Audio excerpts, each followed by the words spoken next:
The receivers did an excellent job, not only spacing out the routes but creating separation. So I think it's the whole unit. But hats off to what he's done so far. He's still got a long way to go.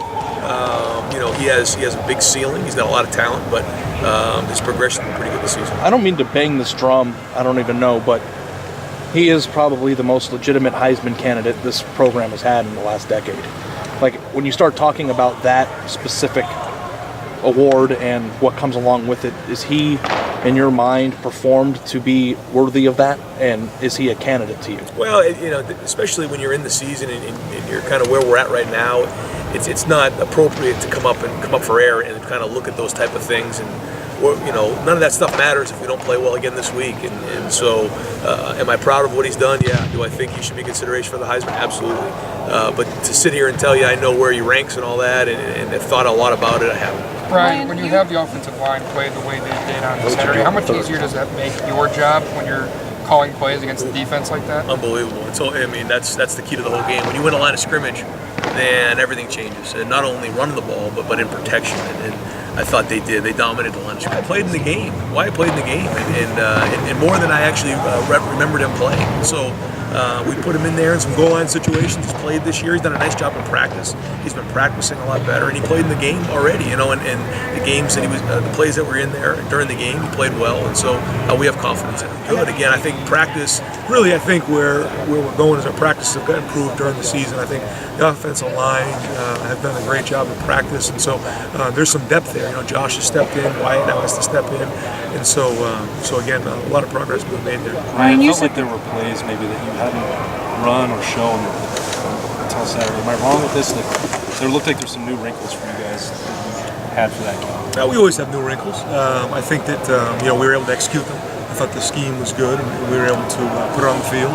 But at the end of the day, it comes down to execution. They're all good plays when they work. But the guys did a good job. This might be a stupid question though for a playbook that might be constantly evolving, depending on matchups. But is there still much more up your sleeve, more in reserve that you and Kevin and Coach Meyer have not, had an opportunity yet to coach? Well, every week, we go in there and we try to be a step ahead of the defense. We try to be creative, and there's a fine line there of being too over the top, where the guys are doing new things, they don't have confidence in what they do. I think when you do some of the same things but give the defense a different look, the guys play with confidence and speed. I just think that he is, in terms of football, he's young. He hasn't played a lot, and that goes to show you what his ceiling is. He has played well this year, but in terms of playing, he's only played in so many games. I guess it's 12 games now, a little bit last year, but which is exciting for everybody because in terms of the football part of it, physically, mentally, emotionally, all those things.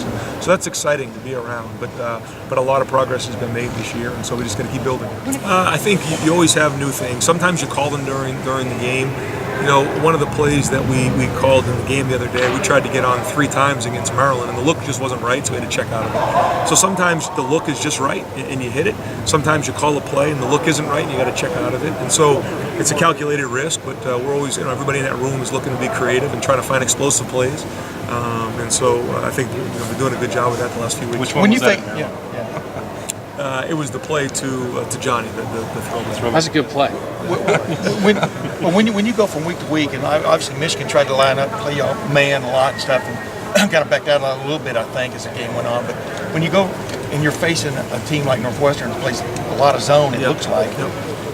How much of it do you adjust to what they're doing, and how much of it do you just try to run some of your stuff? Both, it's both. You're right. It's a delicate balance because you want to do the things that the guys know well. We played against teams that play zone too, so it's we have a playbook, and then trying to find the right plays that fit the defense that we're on. Is patience going to be maybe important this week? Last week I think everybody was revved up to go after man coverage, and that's going to present some opportunities. Maybe this week there'll be stuff there, but it's not big home run plays. I think every game has its own feel, and when you're dealing with man coverage, sometimes the percentages of the completions aren't as high, but the plays are bigger. When sometimes you're playing against a zone team, it's a little bit more of a rhythm game and more completions, but maybe not as many yards. And so every game takes on its own personality, and though this game probably will take on more of that personality. How tough of a nut it will be Northwestern's defense to crack? I mean, what stands out about them from your vantage point? They're tough. They've been in that system for a long time, the coaches and the players. They understand how you're trying to attack them. they don't try to give you as many looks or anything like that, but they understand what you're doing.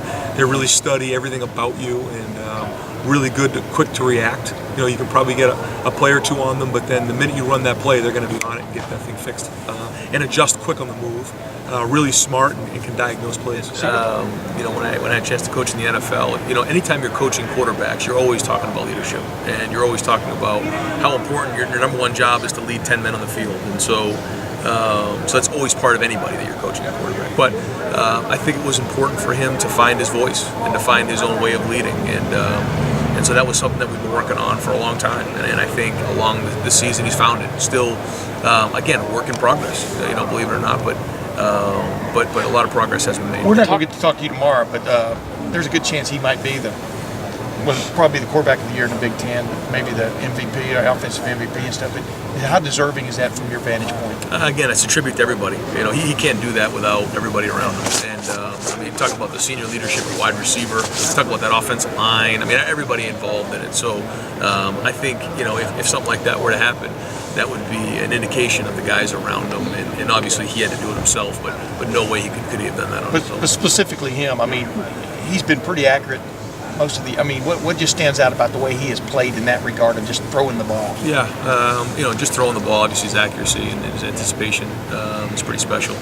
But I think in the last couple of weeks, you've seen him change his game a little bit, and that he's run. He's made some tough yards. He's scrambled when he's needed to.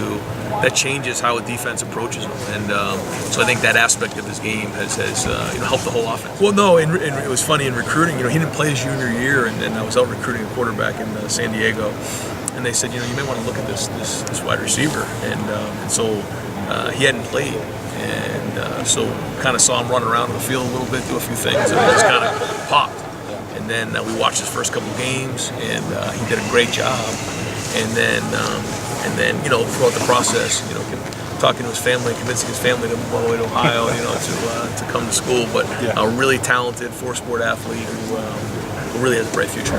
When you see a guy like that, are you looking, just your vantage point, I know you want to see a guy who can catch the ball instead of run routes, but are you looking too for just elite speed? But what just makes him stand out more than anything else as you think back to it? Yeah, when you're looking at receivers, they come in different shapes and sizes, you know, when you look at them. And he was a guy who he played multiple sports, and his hand-eye was excellent, and he could track a ball in baseball. He could do those type of things, but he also had speed, like real speed in track. And so when you combine all those things, you know, he comes from a family of football players, you know, 3 brothers, you know, and so all those things start to add up, and then when you see him play on the field, it speaks for itself.